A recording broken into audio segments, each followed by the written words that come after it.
What's up, guys? Welcome back to another episode of Form Check Friday. We're back here in the gym. We haven't quite found a way to meld the two styles. For anybody who saw the video we did in Dylan's place with the camera over the shoulder, kind of screen capturing and using the mouse to really highlight what I was talking about, what we were looking at. We are going to try to work towards something like that, where we can give you guys a more visual cue while keeping the aesthetic of the sort of chair, old school TV setup. But like I said, we're just not quite there yet. Just as another sort of general housekeeping note, we have switched emails. We're now using the email formcheckfriday@gmail.com, and all of our selections are based off of a random number generator, which is set to a range based on the number of emails we have. So today we had 13, 15, 5, 71, and 63. And then our extra at the end that's going to require, or that's going to get user feedback and then I'll review next week, is number 3. So again, just random number generator. We're going to start today with Mark's squats from the last episode.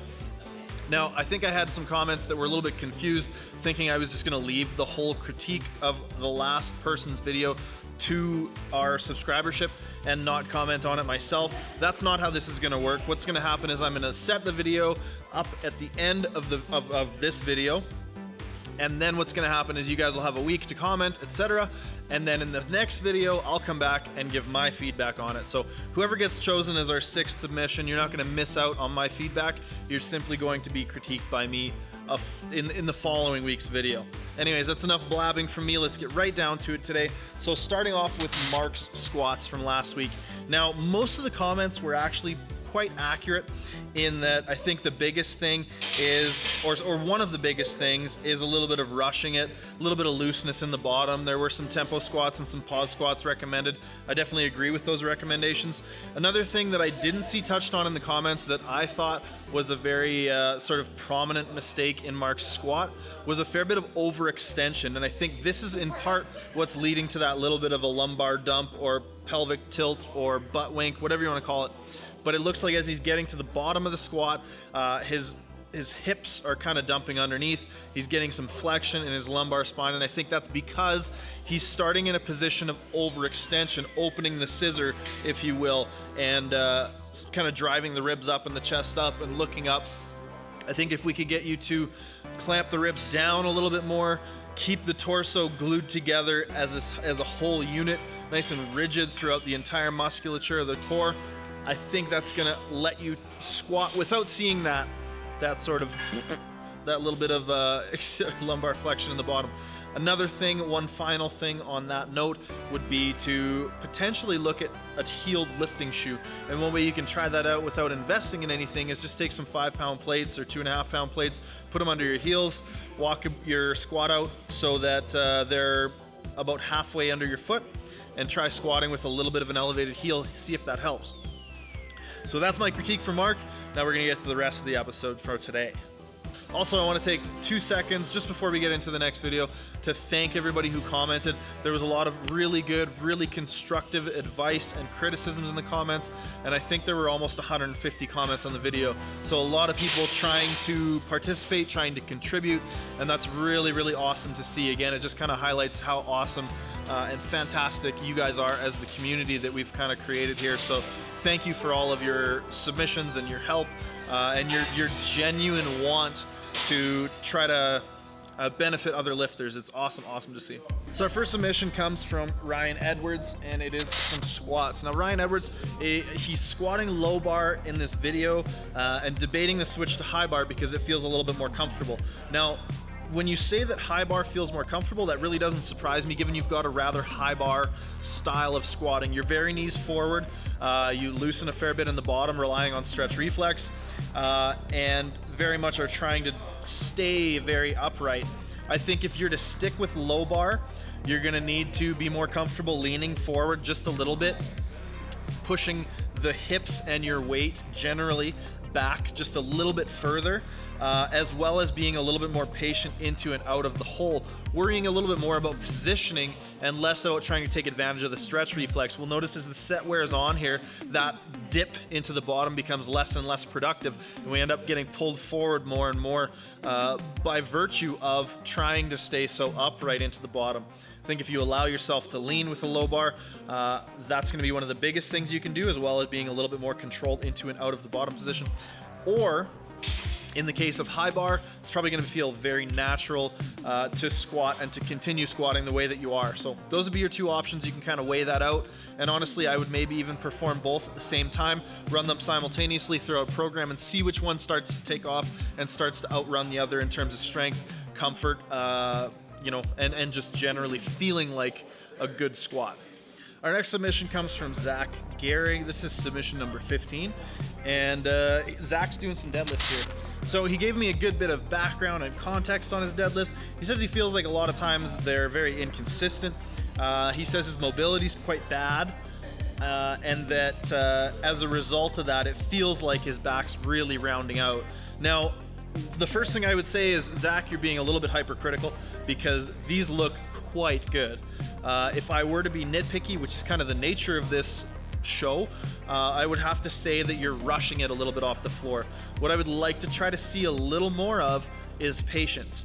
Now, I can see where when you rush a sumo deadlift off the floor, a lot of times what will happen is we'll see the hips rising to different extents. Now, sometimes the hips will rise just enough that you can keep the bar in a good path, nice and tight, close to the body's center of gravity.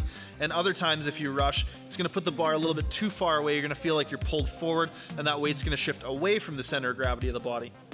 So the biggest thing I think you can do is try to maintain some patience and almost ease yourself into the bar off the floor. Your back position, your mechanics in terms of the push and pull segments of the deadlift that I talk about all the time are all very, very good. The biggest thing, like I said, is going to be becoming more patient for the sake of consistency with your deadlift. Our next submission comes from a very lucky guy named Bartek, and Bartek actually managed to get his bench and his squat in here simply by submitting them both as separate videos. The random number generator picked both number 5 and number 3, which will be critiqued by you guys at the end of the episode. Now, this is a single, and that made me a little bit less inclined to want to work with this. Like I said, guys, please, sets of 3 to 5 make it a lot easier for me to pick stuff out, but we managed to find some stuff here in Bartek's bench press.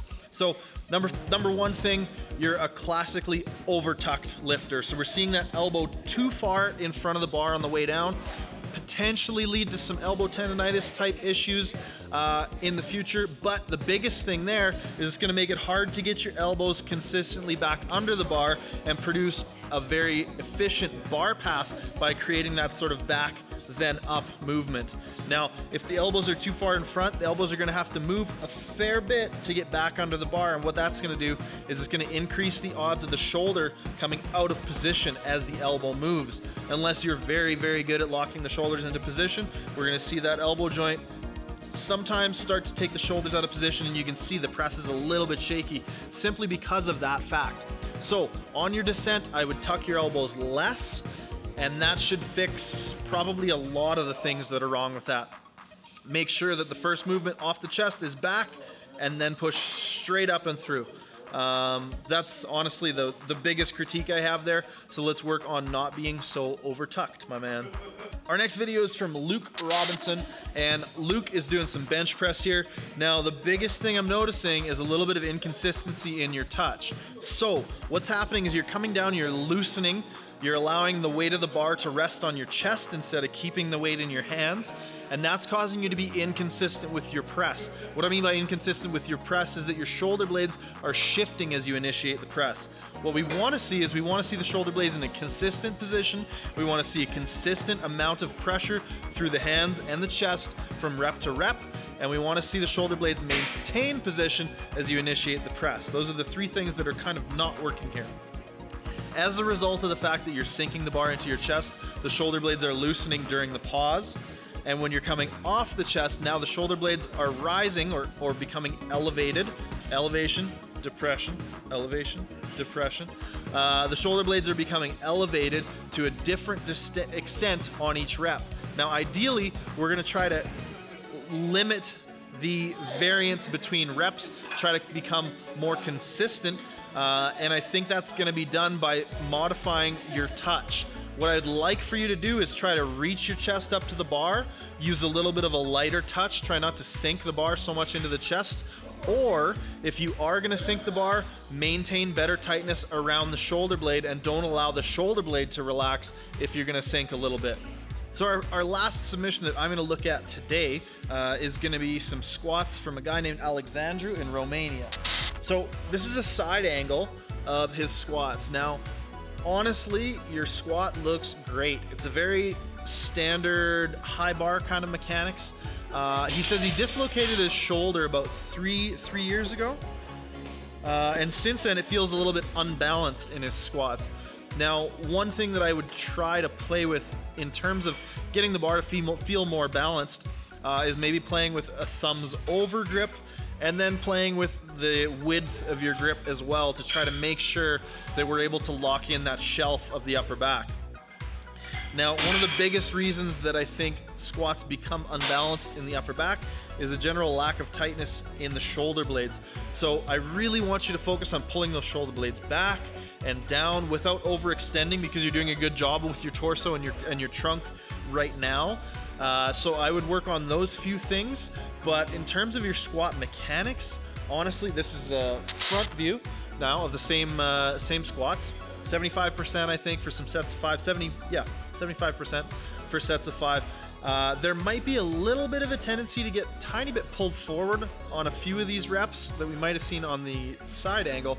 So a little bit of focus on making sure that the knees don't shoot back and that bar doesn't pull you forward.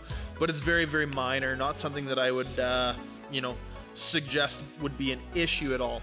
So I think the biggest thing, if you're feeling some instability in the shoulders, is simply to play with the grip setup, whether we're thumbs over and going to thumbs under, or thumbs under going to thumbs over, and then play with the width. Either bring it in, take it out, and really try to crank those shoulder blades back together and create a nice tight shelf for that bar to rest on. Our last video today, this one is gonna be left till next week for me to criticize, because I want you guys to take a look at it this week. This is Mr. Lucky himself, Bartek, second video in our form check today, and these are his squats. So if you guys can see anything here, leave it in a comment below. Like I said last time, please be constructive. Any disrespectful comments are just gonna be deleted. And if they're bad enough, then I'll block you and you won't ever comment again. But I only say that just as a disclaimer. I would say almost 100%. I think everybody who commented last time was very, very productive, very constructive in their comments. So that's just a bit of a disclaimer to get that out of the way. Thank you to everybody who's left comments, being constructive on the last videos. Let's take a look at Bartek's squats here. Let me know what you think. Leave it in the comments below, and I will get to Bartek's squat as the first order of business in next video's form check. If you guys are interested, we also have a paid form check service where I take a much deeper look through the videos that are submitted. I'll give you training recommendations in terms of accessory and supplemental movements. I'll give you cues, and then I'll put together a video much like I would do for my online clients, and I'll send that to you in a nice, neat little package. If you guys are interested in that, check it out on calgarybarbell.com. Also, we have some merch for sale if you guys are interested in that, but that's enough shameless plugging for me. Thank you guys for tuning in. Thanks to everybody who's submitting videos. Thanks to everybody who's critiquing videos. And shout out to all of our new viewers. We'll see you guys all in that next one.